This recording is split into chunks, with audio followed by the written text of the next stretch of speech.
These new fall hair trends may be amazing, but you might want to avoid them at all costs because they could totally destroy your hair. We scoured a bunch of different sites like Vogue, Glamour, Cosmo, Allure, and a bunch more to figure out exactly what the hair trends this fall are gonna be. And so in this video, I wanna walk you through who these awesome trends are for and who they might not be for. The first trend is pixies. Pixies are cute. So here's one, something like this, right?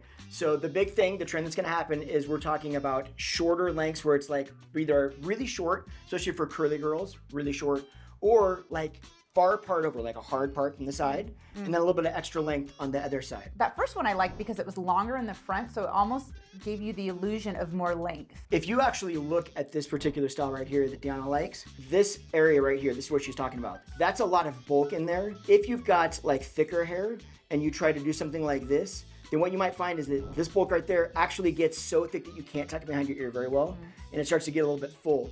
If you do it too much, if you leave too much there, it's gonna start looking like a dog ear on one side. It's not gonna make any sense.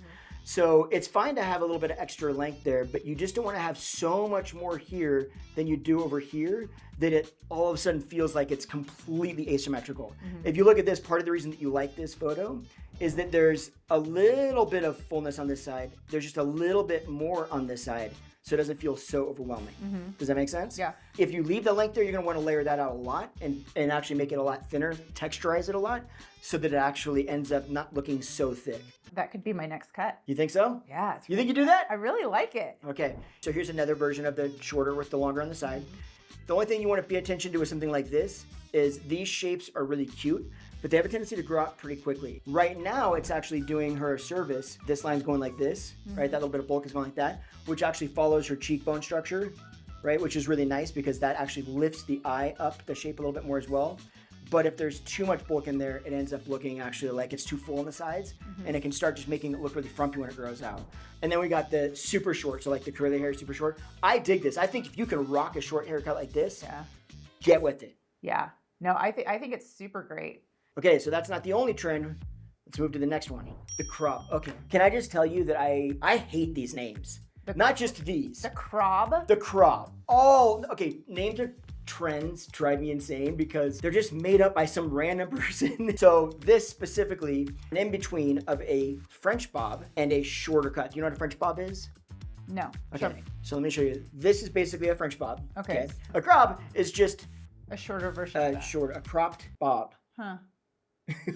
So it's just a short. It's like an in-between Frenchie. So it looks like it's probably got some beveling in the back to be able to take it that short. So the perfect lead-in is if you've got a lower neckline on something like this, it's going to be a little bit harder for you to achieve this look because that neckline is going to either have to go really, really, really tight, really short, or it's going to be like a 5 o'clock shadow. But something like this is really great if you've got like this texture of hair where it's medium fine even, or even thicker and you're willing to go with really like layering that area a bit and your hair is thick, something like this would be fine. But if you're not okay with that and you actually want your hair to be basically one length, on thick hair, this whole area right in here is gonna end up getting really full. So it's gonna look very triangular, right? And it's gonna have all your width right around there, which is going to make overall your cheeks look really big. There's a difference between cheeks and cheek structure. Cheek structure is this, okay? Like jaw structure, right? Cheek structure. But when you're accentuating just cheeks, you accentuate just cheeks. You get the difference? Okay, let's move on to the next one. Textured layers or a textured lob. All this means is that longer bob, so people are moving away from like the chin length bob, where your length is right now. They're kind of moving. I like it. I like your length too. But they're moving away a little bit from that and they're moving into a little bit longer or shorter. If you're unfamiliar with what a lob is basically a long bob. So you're looking at something that hits around the collarbone, maybe even a little bit longer than the collar, okay? But the key to this particular one is the texture. It's the movement and texture in it. There's a lot of layering going on in this area. And on thin, fine hair, if you layer that like that, it's gonna start looking really thin at the bottom. Yeah, really like wispy. Yes, exactly, wispy and thin. So in that scenario, you might wanna stay away from overly layering this, but there are some things you can do. Like you can have a length like this if your hair will support it, if it looks thick enough at the bottom, and just texturize it out like we did with yours. If you haven't seen that video, I actually did an entire video where we talked about how to kind of make a one length bob but having layers in it. So it looks like one length, but it actually has texture and movement. Kind of like this. If you want to see that, I'll link it at the end of the video. If you've got medium texture hair, and again, if you've got a little bit of wave in your hair, 100%, this is your jam. These are fantastic. I love this kind of texture. This kind of texture does not happen on straight hair. Board straight hair, you have to create this. It's not just gonna do it by itself. If you've got a little bit of wave in your hair, great. If you've got a lot of curl, again, you're not gonna get there with this. Okay, the next trend is another name, the blunt midi. The reason that I make a stink about these names is because people go into their stylist and they ask them for the midi, you know? And the problem is, not every stylist is gonna know what that is. And then you go to another stylist and they think a midi is like a crop. And all of a sudden now your hair goes to super short and you're like, what just happened, right? I mean, you would be better off just saying, I want a medium length, one length haircut. Because that's what this is. Even better, bring pictures. 100%. I always say bring pictures. It's a broken record. Do you know what the blunt midi is? No, not a clue. It's just the lob. It's what we just talked about, but not layered. Huh. So what is the difference between this and just like a one length, medium length technical haircut? It gets into this line, this corner that comes down like this. So it's a bob grown out. A bob shape, if we took this shorter, right, it would still be like this and it would just look like a bob. Does it make sense? Versus... So it's still got some angle to it. It's not a straight across blunt cut. Exactly. So if this is all like just a one length, medium length haircut, these hairs right here would be longer. They would be more like down here, right? So this line would be square like that. Okay. So if you've got fine hair, you might think, well, hey, this would be perfect for me because I've got fine hair. You said don't layer my long length. This is what I should go with. It can be true. Technically, it could look a little more blunt at the ends, but I'm gonna leave it up to you in terms of, depending on how fine your hair is, the longer it gets from your neckline, the thinner it's gonna look. And that, even if you don't have layers. So to me, whatever's the strongest length, that's the way you kind of go with that. Just keep it at the strongest length, and then that's gonna dictate a little bit of how short it goes. Oh, and real quick, by the way, if you actually like this video or you're getting any sort of benefit from it, why don't you try hitting the subscribe button? It's free, that's true. And if you really like it, share it with a friend. Maybe even comment below. Tell us what do you want to know? I want to know what fall trends you're gonna try. I do too, so let us know below. And anyway, back to the video. Number 5, the tassel medium length, otherwise known as the shag or the Rachel. Do you remember the Rachel? Rachel? It's Rachel. Rachel! Rachel? I honestly think I could cut this with my eyes closed. Really? So many in the 90s, oh my gosh. So the shag is a very unkept, broken, shattered look, right? All of this is kind of based around movement and texture. So you need to have a hair texture, typically speaking, that's gonna function best for this, is gonna be like a medium texture with a bit of wave or some, when I say texture, I mean like wave and movement in your hair, not necessarily curl. Curl could still get it. It would be a lot harder. Fine hair can still do it if there's some wave in that fine hair as well. Thick hair is gonna be ideal for it because there's a lot of layering. So you're dealing with a lot of layering. That's cute. Isn't it? Yeah. So the overwhelming thing to think about here is just a lot of layers. Anytime we're talking about a lot of layering, we just have to understand that that's going to take very thin hair and make it look very thin, which can be a good thing. So in a scenario like this, I would actually say if you've got thin hair, you don't leave the length longer, you go shorter into a shag. And the reason for that is because you're gonna get closer to your neckline. And when you get closer to the neckline, it's gonna look a little bit thicker. But then when you layer it up and break it all up like this, it'll look like it's on purpose thinner at the bottom. So even though it will be thinner, you'll get away with it because it looks like it was meant to be. If your hair is thicker, this is right up your alley because it's gonna take a lot of that bulk out. Even though there's a lot of movement and texture through here, there's also a lot of shape where this is coming in because of all that texture. So she's getting a lot of volume up in here, which, look what it does to her cheekbones. Does it make sense? Yeah. So when I say you're lifting the eye up to shape, that's what I'm talking about. Thick, medium texture, or even finer hair can all do it. It's just a matter of the lengths. And if you've got some wave in your hair, this is your jam. Every age range is it looks good on them. But yeah, I love this look. Number 6, the long cut with layers. This is just what I called a long layered cut. Beauty School 101. Yeah, 100%. So it's that very kind of whimsical overall bent, a lot of layers in the front. It's that kind of fairy tale look, right? It's this kind of stuff. So it's not a lot of layering in the back, like it's all concentrated, all the layering is concentrated in the front? Great question. No, there is layering in the back. The layering in the back is longer. One thing to know is that when you have layers, The layers in the front should always be either as short as the shortest layer in the back, right? Or shorter, but they should never be longer. Another way of saying that is the layers in the back should never be shorter than the longest layer or the shortest layer in the front. Does that make sense? You don't want to get too many layers from the shortest layer, which on this one is this one, down. So this stuff needs to not be layered so much. You can layer it in front of the ears. All of this hair and here, that hair can have more layers, but behind it, all of this hair, you want that to not have those layers down there. So clearly less hair, but overlayered, not overlayered. And I can tell you that this amount of hair, if I overlayer this too much, I can make it look like this. Just kind of something to kind of keep in mind. Again, this is a scenario where thick hair is going to work really well with this because there's so much layering going on. As you can see, there's a lot of thick hair here. She's got a lot of hair.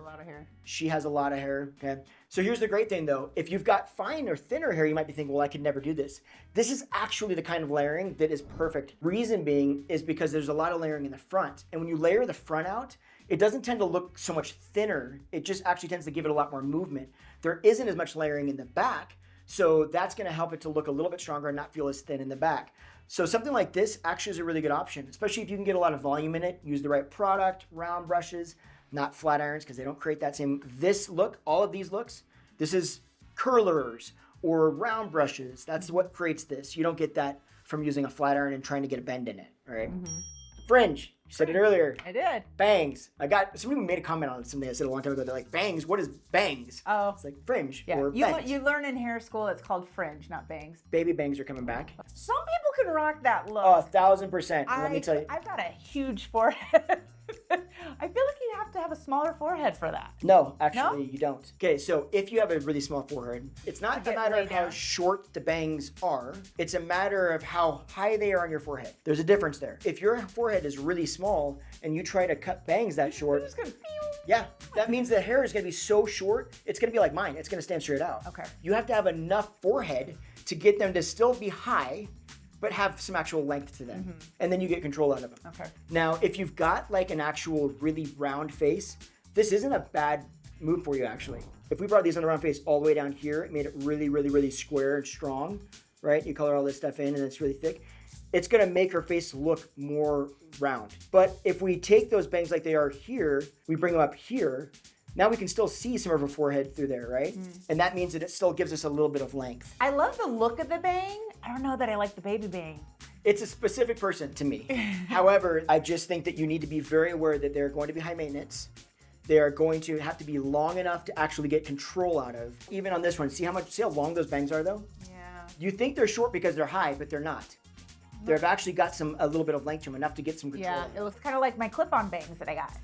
Yes, very similar to those. What about wispy bangs? Yes. That's another one, wispy bangs. So this is perfect. If you do have a fuller face, these 100% are your jam. They have length to them, but because you can see that forehead through those bangs, all of a sudden it's not nearly as closing off. However, if you've got a really long face and you're trying to add width to it, these might not be enough. You also have to remember that this is the length that's going to drive you crazy with glasses. Then you also got to think that this is even going to be a lot of maintenance as well. Yeah. Any bangs, let's be honest, any bangs, they're going to be some high maintenance to them. I used to always get clients that would say like, my bangs grow so fast. They don't grow faster. You just notice this much growth. There's always the perfect length. They're either too short, perfect, or too long. And the difference is like a matter of weeks. I've done a whole video where I teach you how to cut your bangs at home so you don't have to worry about it. It makes it super easy. I'll throw a link so you can check that out if you haven't seen it already. So wispy bangs are definitely a thing, and you're going to see a lot of them. So if that's the way you want to go. Okay. Face framing bangs, curtain bangs. Curtain bangs. They're back, folks. They're back. I feel like they never went away. Or they left for like 6 months and then they came back? At most. I say that if you have a fuller face and you're trying to accentuate length in your face, so take the fullness out, curtain bangs are the worst possible option. You've got to stay away from them. Our good friend Glenn Burrow, completely disagrees with me on that. And I'm totally cool with that. Like, you can have that opinion, right? Let me explain why I think that it's probably a bad thing. When you look at a photo like this, they're not like hardcore curtain bangs because there's actually bangs in the center, but it's parted down the center and she's got some pieces that are longer like curtain bangs. Right here, what's happening? It's parting. When it parts down the center like that, which is, again, necessary for curtain bangs, when it parts, it's going to do this, okay? And then right there is just going to be a little dead spot. So anytime you're trying to create length on a face, right? We need volume in this area. And then it looks like then the volume comes out on the sides more than the top. Yep. Yeah. And so it's because kind of it's like parting there, it's an optical illusion. It's going to create the illusion without any other way. Like, because this part is flatter, these parts are going to look like they've got more fullness. Mm-hmm. And the minute they look like they have more fullness, now all of a sudden we are adding fullness to the face instead of taking fullness away. She's got kind of a squarish face state. And so typically speaking, I would say that that wouldn't work for her as well, because I just told you why, right? Why is it working with her, do you know? Because she's beautiful. She is beautiful. Do you see what's going on right in this area right here? It's going in. Exactly. So it's creating that. Exactly. So that and this length being as long as it is, those two things, because there's not a lot of fullness down here because that's shaped in, those two things are helping to elongate the face, okay? It's creating the illusion of more volume in here, which actually works, and this line still goes up like this, okay? And because of all of that, this is actually still not making too much width for her face, and it actually is accentuating the cheekbones, because we still have this line, which means we have this line, we have this line, which means we have this line, right? So all of that stuff is lifting the face up. Lift the eye up, lift the face up, right? That's why we look at these photos and go, oh my gosh, they're super cute. Yeah. There's so many little things that are happening in them that are making them that cute. And if you just go in and say, I want, curtain bangs, you might not get this and not understand why the curtain bangs don't function well for you, because there's all of this other stuff happening as well that makes it work in that photo that you saw. So just recognize that all of these trends are going to move into some form of maintenance, both on the cut side as well as the styling side. They're going to require some products. They're all great, but now I hope that you understand a little bit better about maybe why you should do them and maybe why you shouldn't do it. Okay, so that's all the trends that are heading into fall. But if you like this video, make sure you check out this video, because you're going to love that. And we'll see you over there.